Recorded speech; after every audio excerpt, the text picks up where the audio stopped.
નમસ્કાર, હું આસ્થા ગોસ્વામી ધ કેસરી ન્યૂઝ સાથે.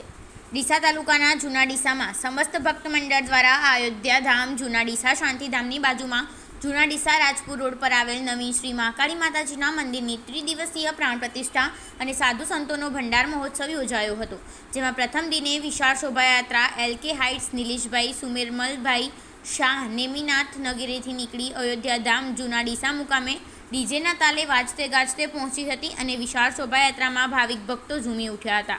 જ્યારે આશીર્વચન ગુરુશ્રી 1008 પૂજ્ય નિત્ય ગોપાલદાસજી મહારાજ છોટી છાવણી અયોધ્યા અને મહંત શ્રી જયનારાયણ દાસજીએ આશીર્વચન પાઠવ્યા હતા.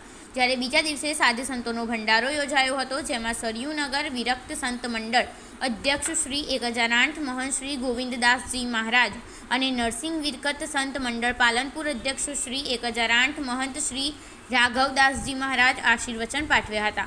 જ્યારે દાંડિયા રાસ દ્વારા શ્રી મહાકાળી માતાજીની ભક્તિ કરાઈ હતી.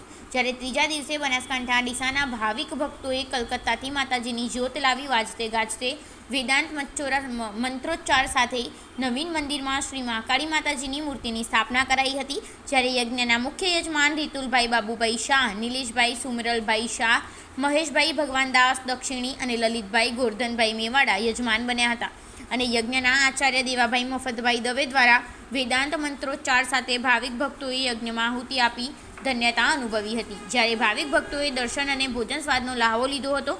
આ પ્રસંગે ડીસાના ધારાસભ્ય પ્રવીણભાઈ માળી, નવીનભાઈ માળી, રાજુભાઈ સુદેશા, દિશેશભાઈ પઢિયાર, સુરેશભાઈ સુંદેશા, હાર્દિકભાઈ કે સોલંકી, રવિભાઈ દરબાર, સમસ્ત ભક્ત મંડળ શ્રી રામ સેવા સમિતિ જૂના ડીસા, દુર્ગા વાહિની સેવા સમિતિ જૂના ડીસા અને સમસ્ત જૂના ડીસાના ગ્રામજનો મોટી સંખ્યામાં ઉપસ્થિત રહી કાર્યક્રમને સફળ બનાવ્યો હતો.